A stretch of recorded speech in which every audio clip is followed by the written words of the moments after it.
At 10:03 on a Tuesday morning, a legal courier walked into Sterling Capital Partners carrying an envelope that would destroy a billionaire's empire. But Nathaniel Sterling wasn't there to receive it. He was 5 blocks away, tangled in silk sheets with his mistress, completely unaware that his quiet, pregnant wife had just declared war. For 3 years, Genevieve had been the perfect trophy wife, silent, obedient, invisible. What Nathaniel didn't know was that she had spent the last 6 months secretly gathering evidence, recording conversations, tracing hidden bank accounts, building a trap so elaborate that by the time he realized what was happening, it would already be too late. But this story isn't just about divorce papers and stolen millions. It's about a woman who discovered her husband had done something unforgivable. Something so twisted, so calculating, that when she found out the truth, she collapsed for 3 days.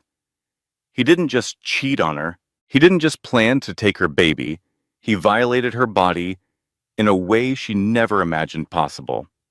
And he thought he would get away with it. He was wrong. What happens next will shock you. It will enrage you. And by the end, it will remind you why you should never, ever underestimate a woman who has nothing left to lose. This is the story of how one pregnant wife brought a billionaire to his knees. Lesson and value statement. What you will learn from this story. This isn't just entertainment. This is a survival guide disguised as a story. You will learn how to document evidence when no one believes you. You will learn why financial independence matters before you need it. You will learn that the legal system can be beaten if you know where to look. Most importantly, you will learn that walking away from a toxic situation isn't weakness. It's the first step toward taking back your power. If you or someone you love has ever felt trapped by a controlling partner, this story will show you that escape is possible. Justice is possible. Victory is possible. Meaning of the story. The deeper message, this story is about more than revenge. It's about reclaiming your identity after someone tried to erase it. Genevieve didn't win because she had money or connections. She won because she refused to stay silent. She won because other women, strangers, and friends chose to stand with her when she had no one else. The real villain in this story isn't just one man. It's the belief that powerful people are untouchable. It's the system that protects abusers and silences victims. It's the voice in your head that says you're not strong enough to fight back. Genevieve proved that voice wrong. And so can you. At 10:03, on a crisp Tuesday morning, a legal courier stepped into the marble lobby of Sterling Capital Partners. The 47th floor of the Manhattan high-rise gleamed with the kind of cold elegance that whispered of billion-dollar deals and ruthless ambition. The courier carried a thick, cream-colored envelope, the paper so expensive it felt like holding someone's fate in his hands. He approached the reception desk where a woman with perfectly styled hair and a polished smile greeted him. "Delivery for Mr. Nathaniel Sterling," the courier said. "Personal and confidential. Signature required." The receptionist's eyes widened slightly at the name. Everyone in this building knew Nathaniel Sterling. He was the king of this glass and steel kingdom, a man whose very presence could make grown executives tremble. "Mr. Sterling isn't in yet," she said carefully, "but his executive assistant can sign for him." The courier was directed to the corner office suite where Arthur Finch, a man who had spent 8 years managing the chaos of Nathaniel Sterling's life, sat at his polished mahogany desk. Arthur had handled billion-dollar wire transfers without breaking a sweat. He had juggled international crises across 5 time zones. He had deflected calls from scorned lovers and furious rivals with the grace of a seasoned diplomat.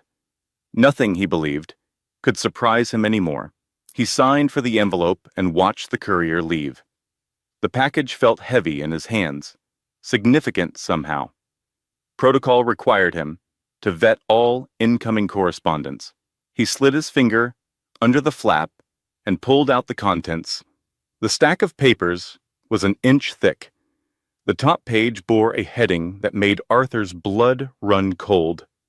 Petition for dissolution of marriage. Sterling. Genevieve versus Sterling. Nathaniel. Arthur read the words 3 times, certain he was hallucinating. Quiet, graceful Genevieve Sterling was divorcing her husband. The same Genevieve who sent lavish gift baskets to the staff every Christmas. The same Genevieve whose soft-spoken calls Arthur sometimes fielded when her husband was unavailable. His hands trembled as he reached for his phone. He dialed Nathaniel's number. It rang 4 times and went to voicemail. Of course it did. Arthur knew exactly where his boss was. He had booked the car service that dropped Nathaniel at Victoria Ashford's building at 11 the night before. He called again immediately. 2 calls in a row was the signal for emergencies. 5 blocks away, in the penthouse suite of the Pierre Hotel, Nathaniel Sterling lay tangled in silk sheets with a woman who was not his wife. The morning light painted golden stripes across the rumpled bedding as his phone buzzed insistently on the nightstand. He was 42 years old, handsome in a cold and calculated way, with gray eyes that assessed everything and everyone as either useful or disposable. Right now, those eyes were fixed on Victoria Ashford as she stretched beside him, her dark hair spread across the pillow like a promise. "Your phone?" Victoria murmured, without opening her eyes. "It's just Arthur," Nathaniel said dismissively. "Probably some routine crisis." Victoria was everything his wife was not. Sharp, ambitious, utterly unsentimental.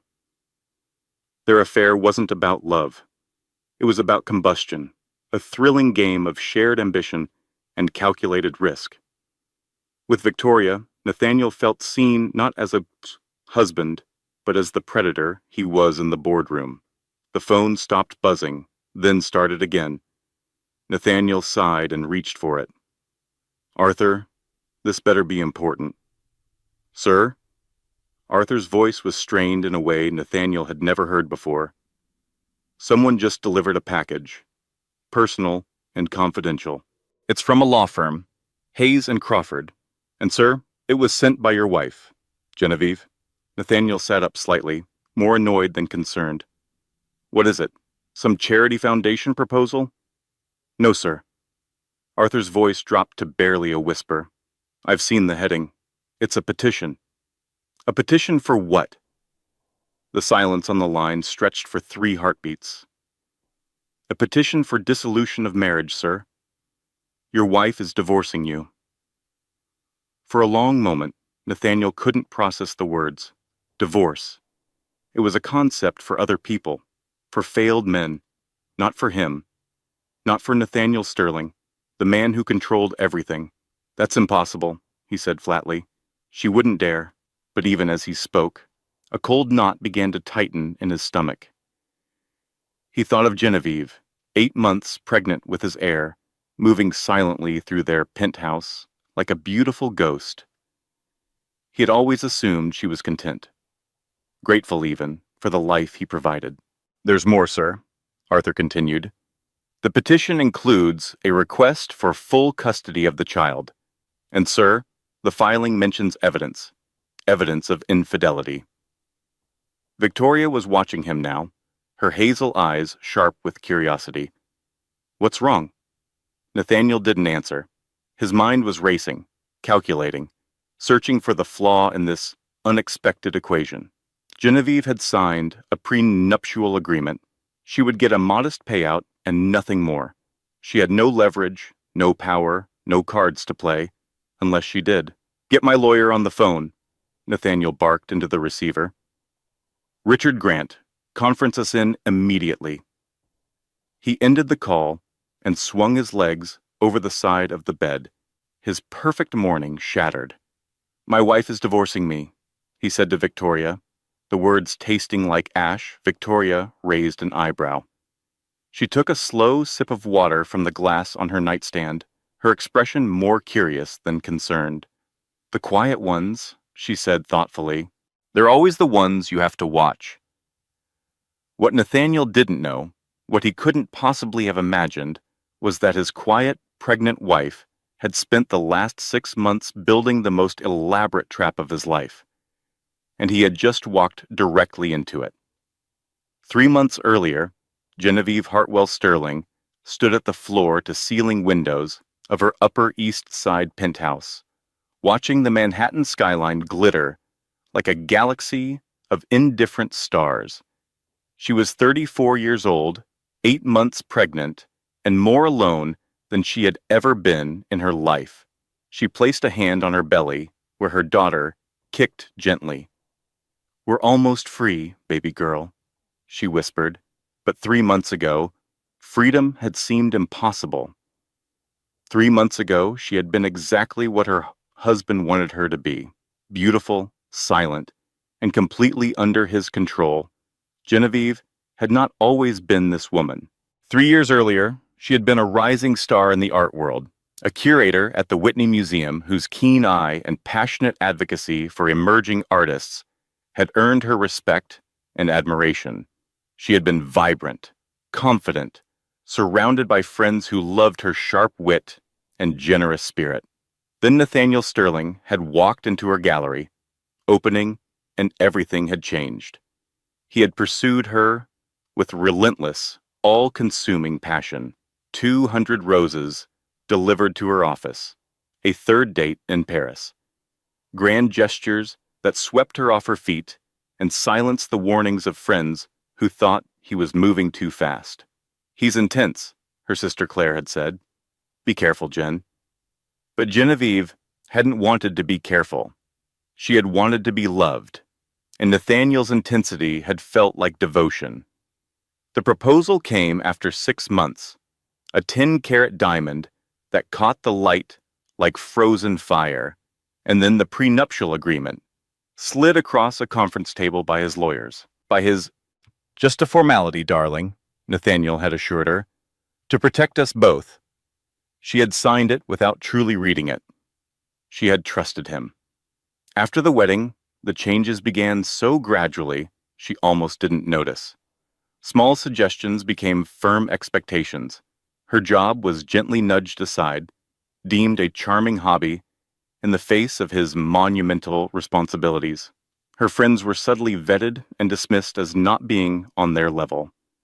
Her life, once a vibrant canvas of her own creation, was painted over piece by piece until she no longer recognized herself. The pregnancy should have changed things. When she told Nathaniel, her heart had pounded with a mixture of terror and hope. He had smiled that perfect smile, the one he used for magazine covers, and placed a cool hand on her still flat stomach. "A son," he had said, "an heir for the Sterling legacy." He hadn't asked how she felt. He hadn't marveled at the miracle of it. He had simply approved the acquisition of a new asset. That was the night the last fragments of her hope had withered and died. But the final piece of evidence had arrived not with a bang, but with the quiet hum of domestic routine. She had been gathering his custom-tailored shirts for their housekeeper when something fell from the pocket of his suit jacket. A burner phone tucked carelessly into the silk lining. Her heart had stopped. She knew she shouldn't look, but her fingers moved on their own. The text messages spanned 2 years, their entire marriage, messages to someone saved only as V. Intimate details, pet names, plans for secret meetings at hotels mere blocks from their home. Genevieve had felt something inside her go cold and quiet, like a pilot light being extinguished. The hurt, the betrayal, the desperate denial she might have expected did not come. Instead, there was only a strange, terrible clarity, and then she had kept scrolling.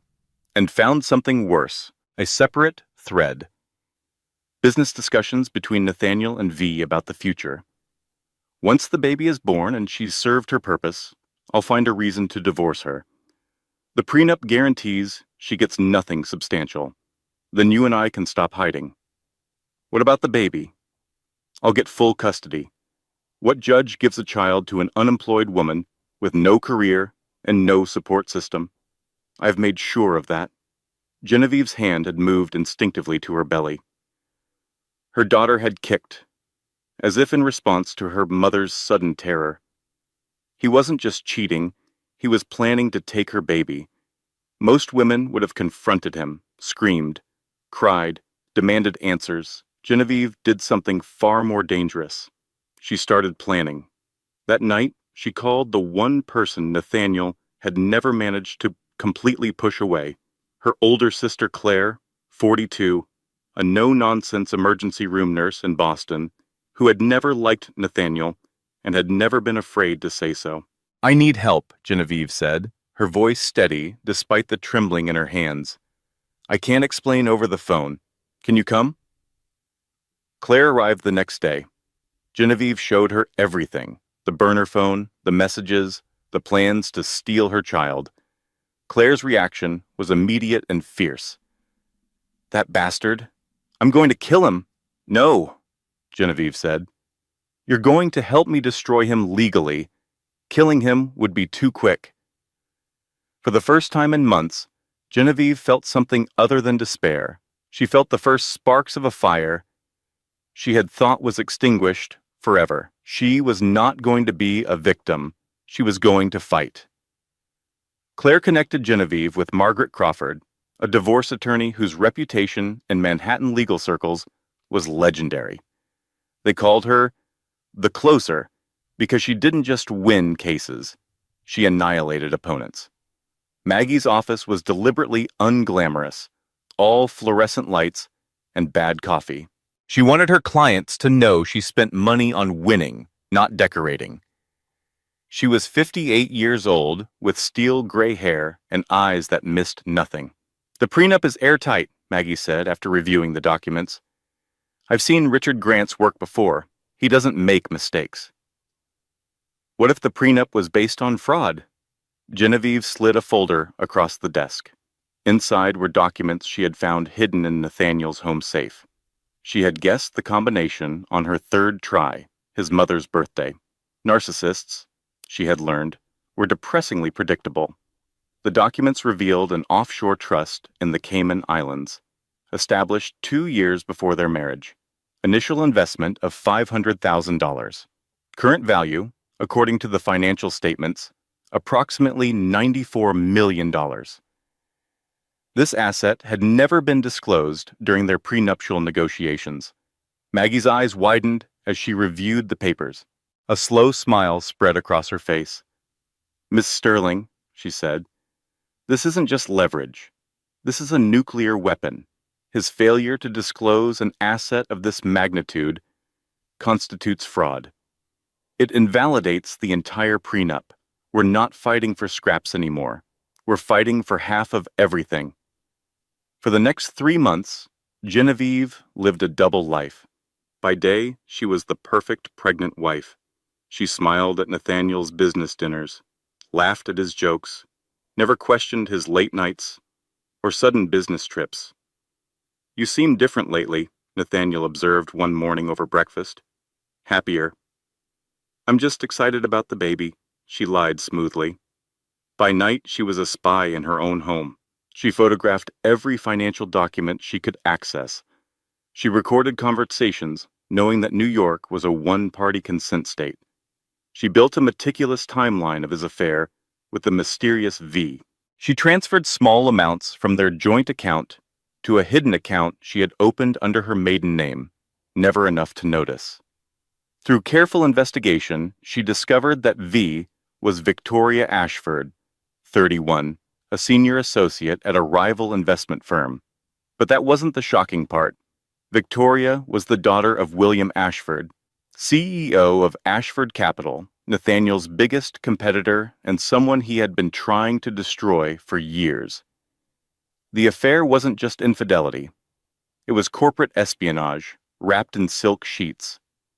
Victoria and Nathaniel had started their relationship at an industry conference 3 years earlier, before Nathaniel had even met Genevieve.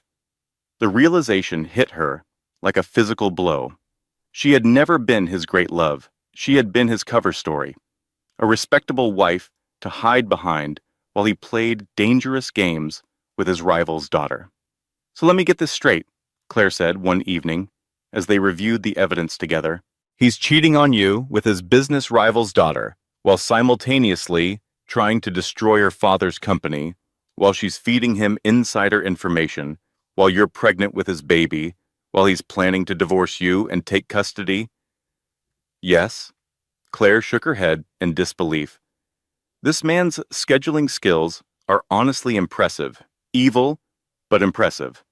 Despite everything, Genevieve laughed. It was the first time she had laughed in months. As her due date approached, the final pieces of her plan fell into place. Maggie had prepared the petition with surgical precision. Every allegation was documented. Every claim was supported by evidence. The filing would be devastating. But Genevieve wanted more than devastation. She wanted humiliation. "I want the papers served to his office," she told Maggie. "Not the penthouse, his office." "That's unusual," Maggie said. "Any particular reason?" "He's never home on Monday nights. He's always with her." Genevieve's voice was calm, almost pleasant. "I want the papers to arrive while he's in her bed. I want his professional world and his secret world to collide. I want him to know that I see all of him, and I want him to know I'm not afraid." Maggie studied her for a long moment, then nodded with something like respect. "You know," the lawyer said, "when you first walked into my office, I thought you were another society wife looking for a quiet settlement. I was wrong. You're a general planning a war." "No," Genevieve said. "I'm a mother protecting her child. That's far more dangerous." The morning of the delivery, Genevieve woke at 5 in the morning. Nathaniel's side of the bed was cold and undisturbed. His text from 2 in the morning read, "Unexpected client dinner." Staying at the office, she knew exactly where he was. She moved through the penthouse one final time, saying goodbye to the prison that had masqueraded as a home. She paused at their wedding photo, two strangers smiling at each other. She picked it up, studied it, then placed it face down. "I'm not sorry it's ending," she said to the empty room. "I'm sorry it took me so long to see what was right in front of me." At 9:30, she made the call to the courier service. "The package is ready," she said. "Sterling Capital Partners, 47th floor. Personal attention of Mr. Nathaniel Sterling. It's time sensitive." She hung up the phone and looked out at the city awakening below. Her hand rested on her belly, where her daughter slept peacefully, unaware that her mother was about to burn their world to the ground, not to destroy it, to rebuild it. The first sign that something was wrong came 48 hours after the papers were served. Genevieve was in a modest Brooklyn hotel, the last place Nathaniel would think to look for her. Claire had taken a leave of absence from work to stay by her side. Maggie called every few hours with updates. "He's panicking," Maggie reported. "Richard Grant has already made 3 calls to my office. They're trying to negotiate." Genevieve allowed herself a small moment of satisfaction. The first strike had landed exactly as planned. But Maggie's next words carried a warning. "Enjoy this tonight, because tomorrow he's going to fight back. And men like Nathaniel Sterling don't fight fair." She was right. 1 week later, Genevieve tried to pay for groceries at a small market near the hotel. Her card was declined. She called the bank, her heart beginning to race. "I'm sorry, Mrs. Sterling," the representative said. "Your accounts have been frozen, pending the divorce proceedings. Your husband filed a motion claiming the accounts are marital assets, subject to litigation." "But I have nothing," Genevieve said, her voice rising. "I'm 8 months pregnant.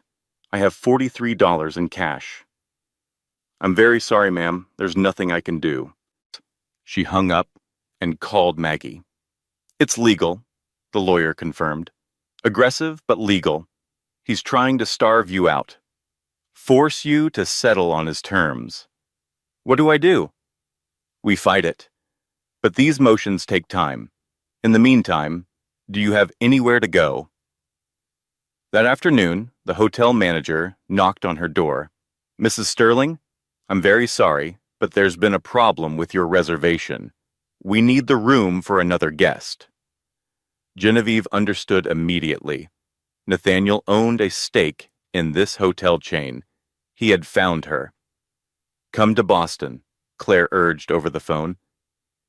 You can stay with me. If I leave New York, it looks like I'm fleeing. It could hurt the custody case. That night, Genevieve checked into a women's shelter in Queens.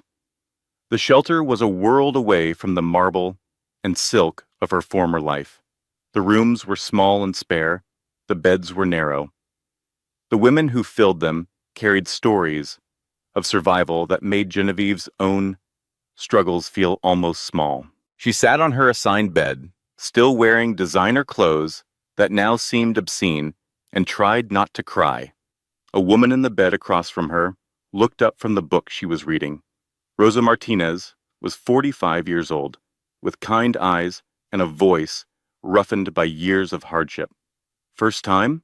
Rosa asked. Is it that obvious? Honey, you look like you just fell off a yacht. Rosa smiled gently. But don't worry. Whatever he did to you, you're still here. That means you're stronger than you know. Something in Rosa's words broke through Genevieve's carefully maintained composure. She began to cry, really cry, for the first time since finding that burner phone. Rosa moved to sit beside her, saying nothing, just offering the comfort of presence. Let me tell you something my mother told me, Rosa said finally. When a man tries to make you small, it's because he's afraid of how big you really are. You being here? This isn't weakness. This is strategy. You're regrouping. And when you come back swinging. Genevieve wiped her eyes. Thank you. Don't thank me yet. You've got a fight ahead of you. But something tells me you're going to win. The next morning, things got worse. Claire called at 7, her voice tight with anger. Don't look at the internet. Of course, Genevieve looked. The headlines hit her like physical blows. Sterling wife's secret past. Friends reveal gold digger history. Pregnant socialite abandoned elderly mother, sources say. Is Genevieve Sterling mentally stable? Experts weigh in. The friends quoted were women she barely knew. Society acquaintances Nathaniel's PR team had clearly paid to spread lies. But the worst headline made her stomach drop. Sterling wife had abortion at 22. Records show. It was true. She had been in college. It had been a painful, private decision she had never discussed with anyone, and now it was splashed across tabloid websites for the world to judge. How did they find that? She asked Maggie. Those records were sealed. Nothing is sealed when you have enough money, Maggie said grimly. I'm sorry, Genevieve, but this is what we're up against. 3 days later, the police arrived at Claire's apartment where Genevieve had temporarily relocated. Mrs. Sterling, we've received a report that you may be a danger to yourself or others. We need to escort you for a psychiatric evaluation. What? Genevieve's hand went instinctively to her belly. Who made this report? It was anonymous, ma'am, but given your condition, we have to take it seriously. She spent 72 hours in a psychiatric hold while doctors evaluated her mental state. They found nothing wrong. She was released with a clean bill of health. But now there was a record, a paper trail suggesting instability. Another weapon for Nathaniel to use in the custody battle. Back at Claire's apartment, Genevieve sat on the couch, staring at nothing. I did everything right, she said, her voice hollow. I gathered evidence. I hired the best lawyer, and he's still winning. Maggie, who had rushed over the moment Genevieve was released, leaned forward. He's not winning. He's fighting dirty. There's a difference, and we're not done yet. What else can we do? He has unlimited money. He has the press in his pocket. He has judges who owe him favors. He doesn't have the truth, Maggie said firmly. And he doesn't have what you have. What's that? Women who are tired of watching men like him win. At her lowest point, help arrived from unexpected places. The first call came from a number Genevieve didn't recognize. She almost didn't answer. Mrs. Sterling? This is Martha. Martha Sterling, your mother-in-law. Genevieve's breath caught. Martha Sterling had always been a distant figure, elegant and remote, moving through society events like a ghost. She had never shown Genevieve warmth, but she had never shown her cruelty either. I saw the news, Martha continued. I know my son. I know what he's capable of. I've watched him become his father, and I've said nothing for too long. Why are you calling me? Because I won't testify against him. He's still my son, and I'm not brave enough for that. But I can tell you where he keeps his real records, the ones he hides from everyone. Martha provided information about offshore accounts, paid-off officials, and secrets buried so deep, Nathaniel had forgotten they existed. Why are you helping me? Genevieve asked. Because someone should have helped me 30 years ago, and no one did. Because that baby you're carrying deserves better than being raised by a man like my son, and because I'm tired of being complicit in his cruelty. The second call came from Diana Rothschild, a society woman Genevieve had met only a handful of times at charity galas. My ex-husband was best friends with Nathaniel, Diana said. He used to brag about how Nathaniel handled his first fiancée. Her name was Caroline Price. She didn't just leave him. He destroyed her, made her sign an NDA with a massive payout. But she's still out there somewhere. Find her. The third ally emerged from the most unlikely place. Rosa from the shelter found Genevieve in the common room one evening. My cousin works in medical records at a hospital uptown, Rosa said quietly. If your husband's been hiding assets, he's probably hiding other things too. Medical things, insurance things. Let me make some calls. Rosa, I can't ask you to risk your cousin's job. You're not asking, I'm offering. Rosa's eyes were fierce. You think you're the first woman I've seen come through here running from a rich man who thinks he owns the world. You're not. But you're the first one I've met who might actually be able to take him down. So let me help. Let us help. Genevieve looked around the shelter at the women who had so little and were offering so much. I don't know how to thank you. Win, Rosa said simply. That's how you thank us?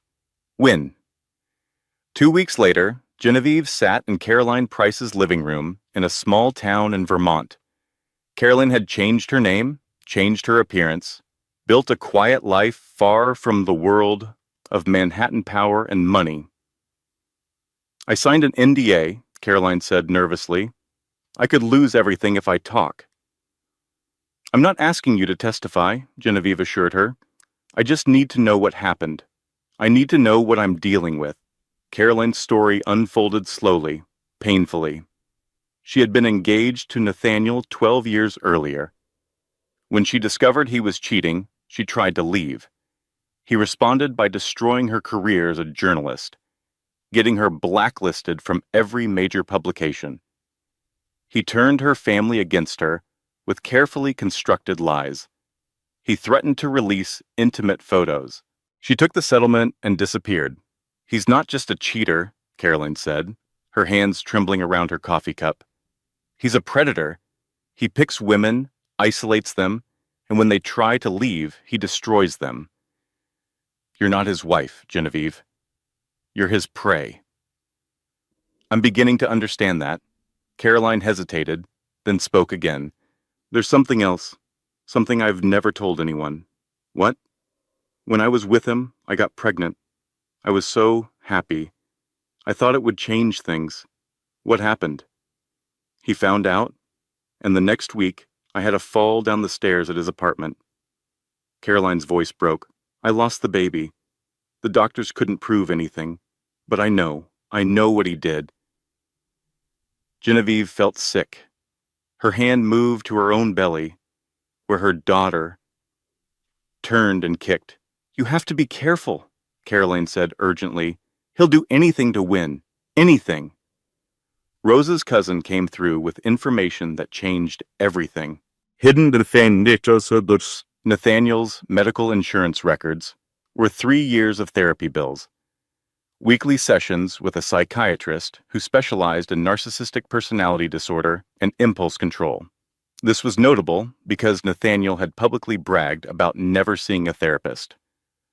Only weak people need therapy, he had said in numerous interviews. But that wasn't the biggest revelation. Buried in the same records were payments to a fertility clinic dating back 6 years. The invoices were coded, obscure, but Rosa's cousin knew how to read them. Nathaniel had undergone a vasectomy 6 years ago, 2 years before he met Genevieve. The implications crashed over her like a wave. He can't have children, she whispered.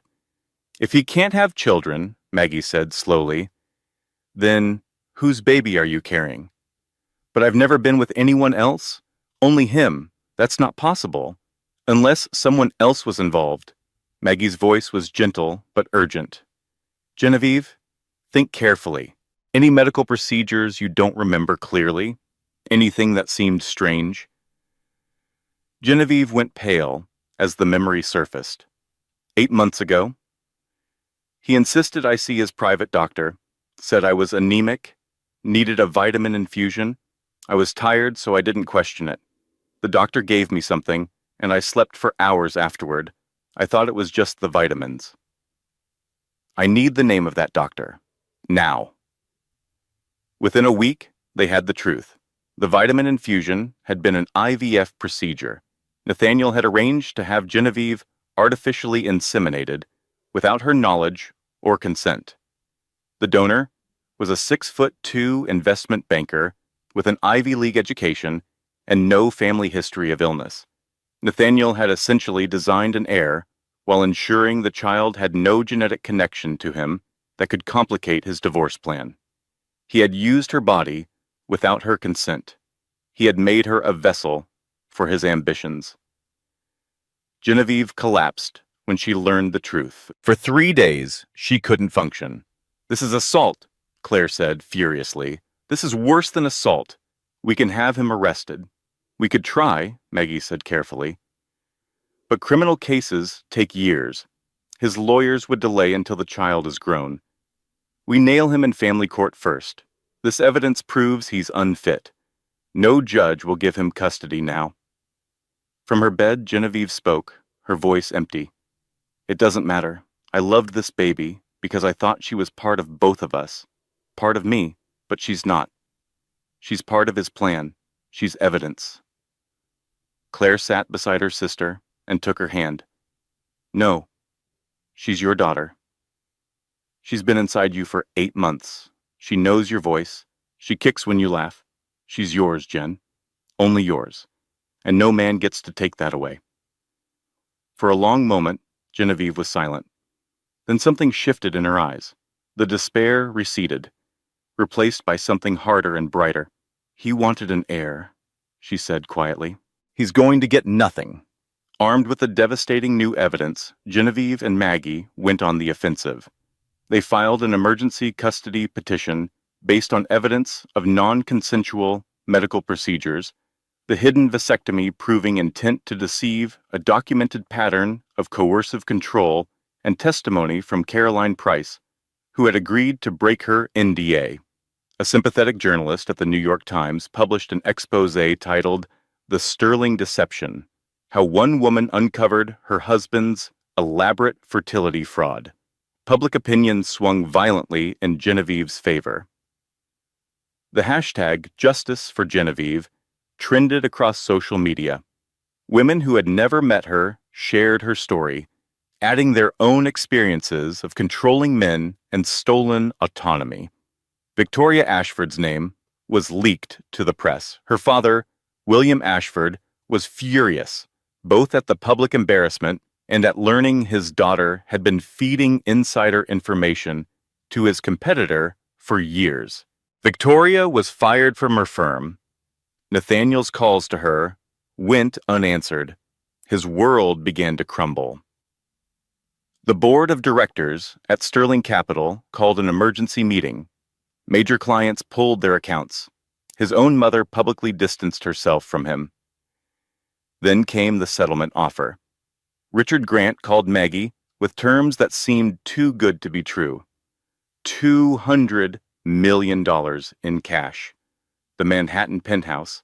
Full custody of the child. No contest on any terms. He's surrendering, Maggie told Genevieve. This is everything we wanted. Why? Genevieve asked, suspicious. He doesn't surrender. Ever. Because if this goes to trial, the fertility fraud becomes criminal. He's buying your silence. Genevieve considered the offer. $200 million. Full custody. Freedom. I'll take it. Papers were drawn up. A meeting was scheduled for the signing. The night before, Genevieve slept peacefully for the first time in months. Claire made celebratory tea. They talked about the future, about the gallery Genevieve wanted to open, about Hope's first birthday party. It was over. She had won. At 3:47 in the morning, Genevieve's water broke. She was only 35 weeks pregnant. Too early. Claire rushed her to the emergency room. The baby was coming whether they were ready or not. But when they arrived at the hospital, a man was waiting in the lobby. Even in her pain and fear, Genevieve recognized him immediately. Nathaniel Sterling stood by the admissions desk, flanked by two lawyers. "Hello, Genevieve," he said. "Did you really think I'd let you take everything?" While she had been in labor, his legal team had filed an emergency motion. They claimed the settlement had been signed under duress. They argued that the donor's sperm had been Nathaniel's own, stored before the vasectomy as a backup plan, making him the biological father. They were demanding joint custody. Worse, the judge assigned to the emergency motion was Harold Pemberton, a conservative family court judge known for favoring fathers' rights. A judge who had been college roommates with Nathaniel's father. Genevieve, exhausted from 18 hours of labor, was informed that she had to appear in court in 48 hours or forfeit her custody claim by default. Her baby girl was in the NICU, born healthy but small, needing observation. Genevieve couldn't hold her, could only touch her through the incubator glass. "I just gave birth," she said, her voice breaking.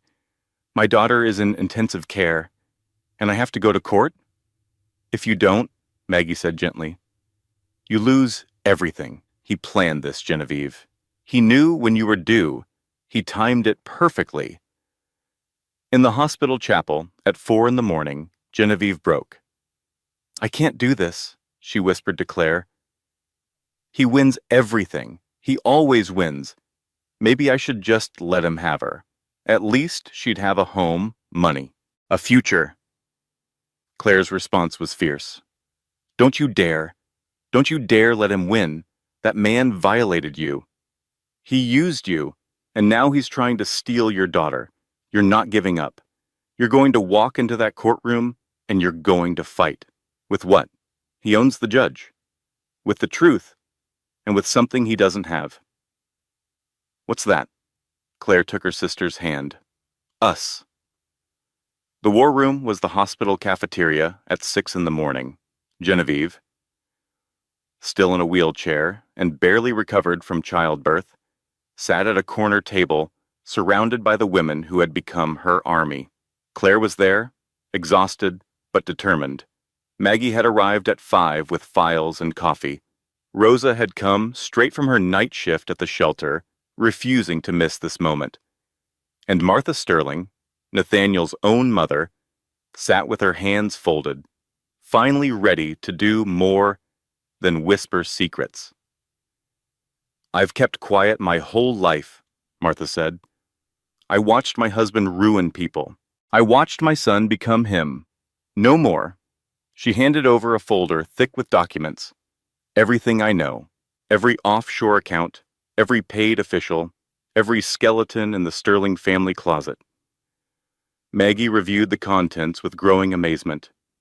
This is extraordinary, but it won't matter if Judge Pemberton is in Nathaniel's pocket. Then we make sure everyone is watching, Diana Rothschild said, arriving with 2 cell phones and a tablet already buzzing with messages. I've called every journalist I know, every society writer, every blogger who covers the rich and famous. That courtroom will be standing room only. And I've been in touch with Caroline Price, Claire added. She's agreed to give a televised interview. Her story, the abuse, the accident, everything. It airs the morning of the court date. Genevieve looked around the table at these women, strangers and family and unexpected allies who had come together for one purpose. Why? She asked. Why are you all doing this? Rosa answered first.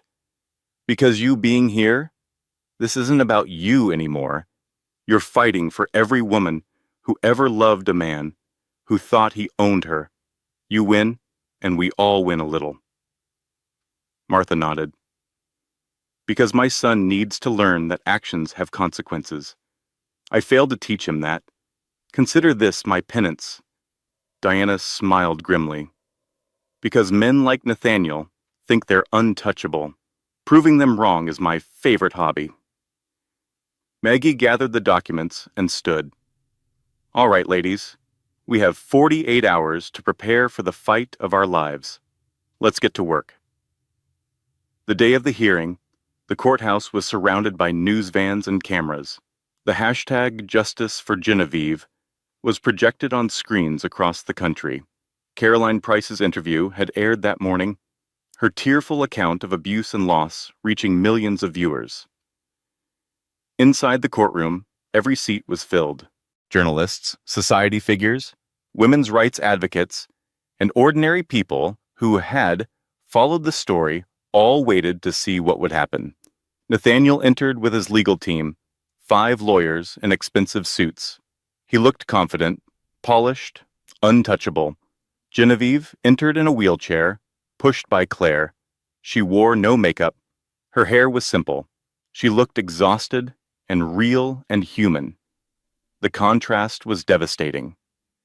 Nathaniel's lawyers presented their case first. They painted Genevieve as mentally unstable, citing the psychiatric hold. They called her a flight risk who had left the state. They suggested her motivations were purely financial. Then it was Genevieve's turn. She had insisted on making the opening statement herself. No lawyers, just her truth. She wheeled herself to the front of the courtroom and looked out at the sea of faces. Your Honor, ladies and gentlemen, I'm not a lawyer. I'm not a publicist. I'm not even fully recovered from giving birth 48 hours ago to a daughter who is currently in the NICU because I couldn't be there for her first day of life. The courtroom was utterly silent. I'm here because 3 years ago, I fell in love with a man I thought was my partner. Instead, I became his prisoner. She spoke of the isolation, the control, the systematic dismantling of her identity. She spoke of the affair and the plans she had discovered to divorce her and take her child. She spoke of the fertility fraud, the violation of her body, the discovery that her daughter was the product of a scheme rather than a marriage. My daughter is not biologically his. She was never meant to be. She was manufactured because he needed an heir he could control. Gasps rippled through the courtroom. And now he's trying to take her from me, because that's what he does. He takes and takes until there's nothing left. She looked directly at Nathaniel for the first time.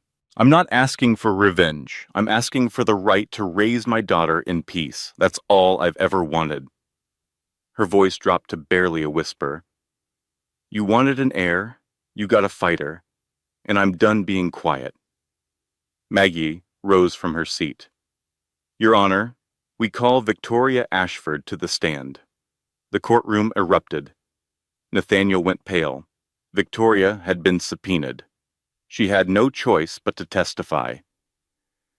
She walked to the witness stand in a designer dress, her expression carefully neutral, but there was something in her eyes, a glitter of satisfaction, that suggested she had been waiting for this moment. Under Maggie's questioning, the truth emerged. The affair had been strategic from the beginning. Nathaniel had approached Victoria specifically because of her father. He wanted insider information on Ashford Capital, and Victoria had been happy to provide it in exchange for his attention and promises of a future together. He told me he would leave his wife after the baby was born, Victoria said. He told me we would be together. He told me a lot of things. And do you have any evidence of these conversations? Victoria smiled. I have recordings. The recordings were damning.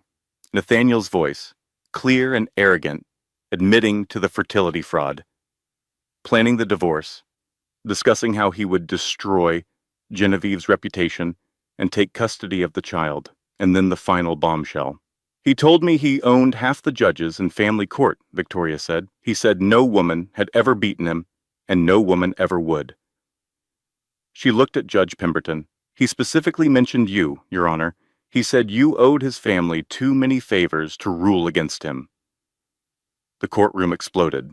Judge Pemberton's face went from red to white. Cameras flashed. Journalists scrambled for their phones. Pemberton had no choice but to recuse himself. A new judge was assigned. Judge Patricia Morrison, known for her fierce protection of mothers and children. 3 weeks later, Judge Morrison delivered her ruling. Full and sole custody to Genevieve Sterling. Nathaniel was granted supervised visitation only, pending completion of a psychiatric evaluation and parenting classes. The prenuptial agreement was declared void due to fraud. Genevieve was awarded 50% of all marital assets, including half of Nathaniel's stake in Sterling Capital Partners. Total value approximately $580 million. Nathaniel was barred from contacting Genevieve directly. All future communication would go through attorneys. He was ordered to pay all legal fees. Mr. Sterling, Judge Morrison said, her voice carrying across the silent courtroom, you treated your marriage as a business arrangement and your wife as a disposable asset. Today you have learned that people are not property. I hope you remember that lesson. Outside the courthouse, Nathaniel lost control for the first and only time. This is a witch hunt, he screamed at the cameras. This is what happens when the courts are biased against men. I'll appeal. His lawyers dragged him away. It was the last time Genevieve ever saw him. In the months that followed, his empire crumbled. He was indicted for medical fraud and assault. The criminal case would take years, but his reputation was destroyed. The board of Sterling Capital removed him as CEO. He was forced to sell his stake at a loss to avoid bankruptcy from legal fees. Victoria's testimony triggered an SEC investigation into insider trading. Ashford Capital sued him for corporate espionage. The man who had once believed he was untouchable found himself fighting for survival on every front. And Genevieve? Genevieve brought her daughter home. 2 years later, Genevieve's brownstone in Brooklyn was filled with laughter. Balloons covered every surface. A unicorn cake, slightly lopsided, because Claire had insisted on making it herself, sat in the center of the dining table.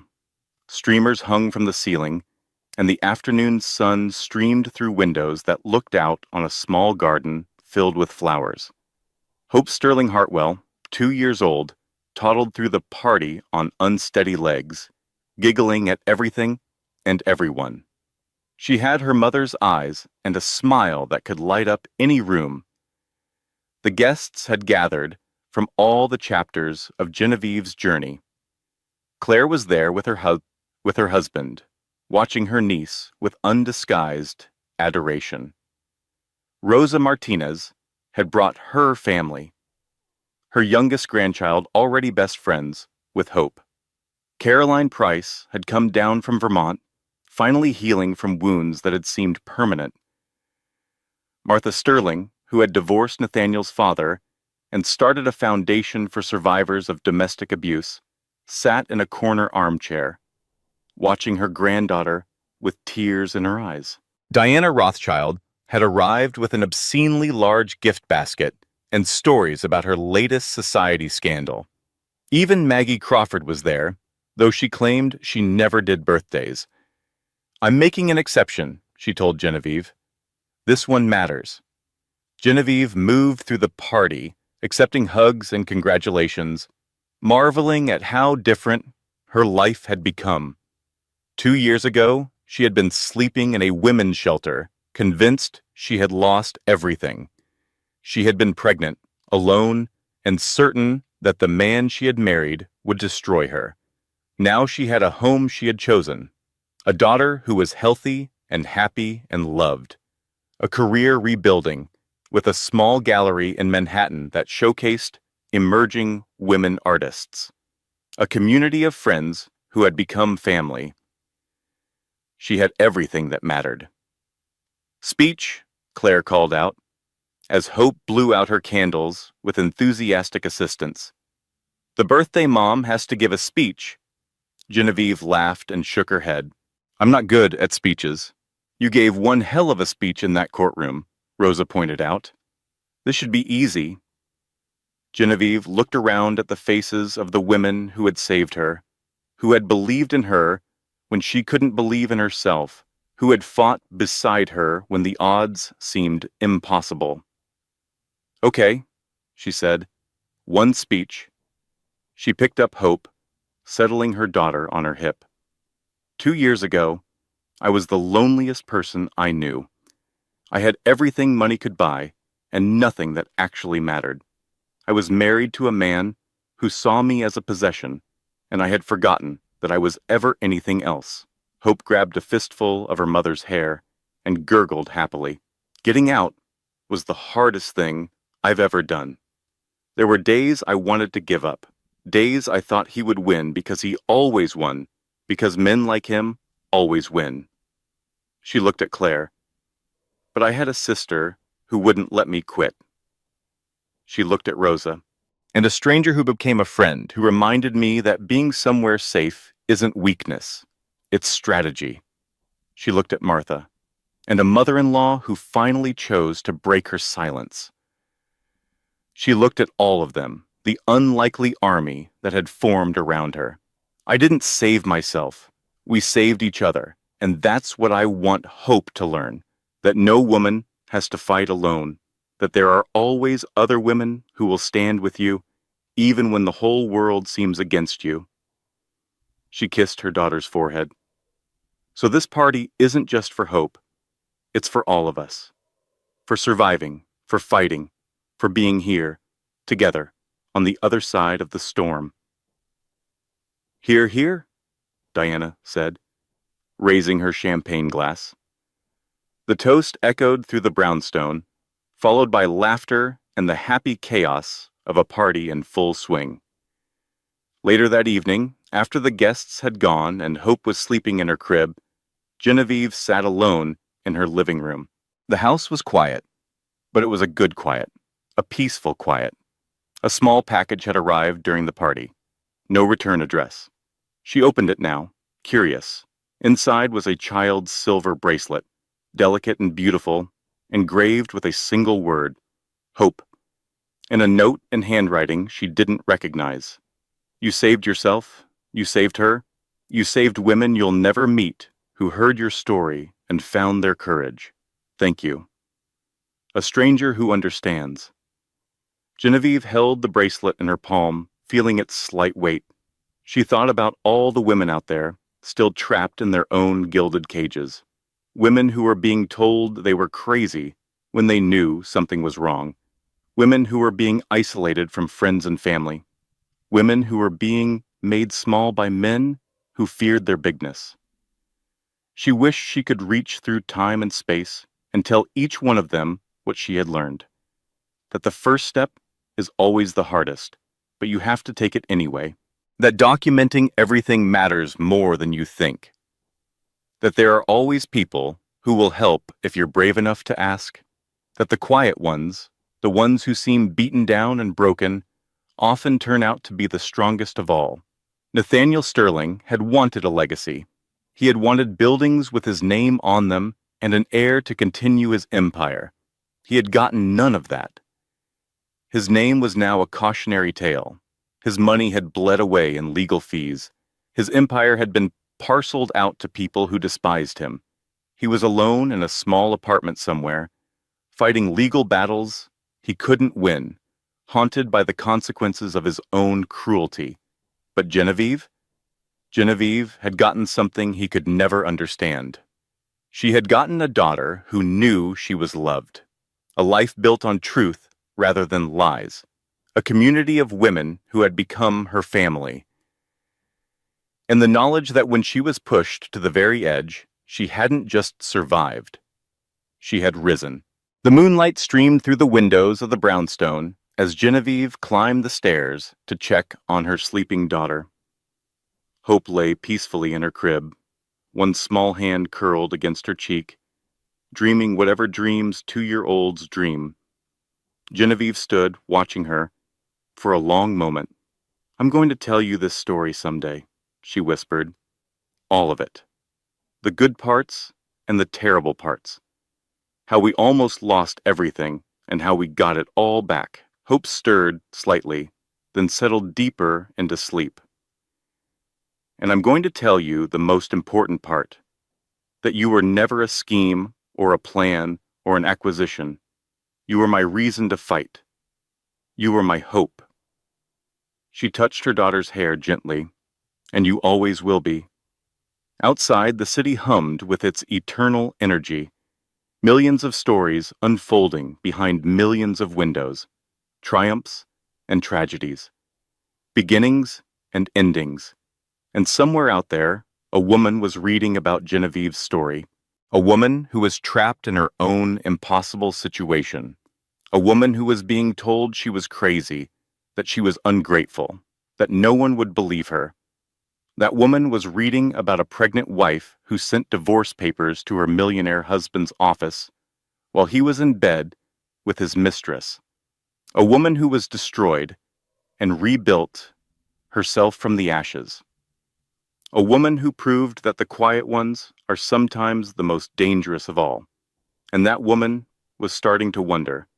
Maybe she could fight too. Maybe she could win. Maybe, just maybe, there was hope. If this story moved you, I have a small request. Hit that like button. Not for me, but for the algorithm. Every like helps this story reach another woman who might need to hear it tonight. Leave a comment below. Tell me what you think Genevieve should have done differently, or tell me about a time when you had to fight for yourself and no one believed you. I read every single comment, and your stories matter. Share this video with someone who needs hope right now. You never know who in your life is secretly fighting a battle they can't talk about. And if you haven't already, subscribe to this channel and hit that notification bell. We tell stories like this every week. Stories about women who refuse to be victims. Stories about justice and survival and the quiet strength that powerful men always underestimate. Join our community, because none of us should have to fight alone. Closing statement. Thank you for staying until the end. Your time means everything to us. This content was carefully researched, thoughtfully constructed, and manually edited by our team. We don't use shortcuts or cheap tricks. Every word was chosen to bring you not just entertainment, but genuine meaning and valuable life lessons. We believe stories have power, the power to heal, the power to inspire, the power to remind you that no matter how dark things seem, there is always a path forward. Until next time, remember this. The quiet ones aren't weak. They're just waiting for the right moment to strike. Take care of yourself. and take care of each other.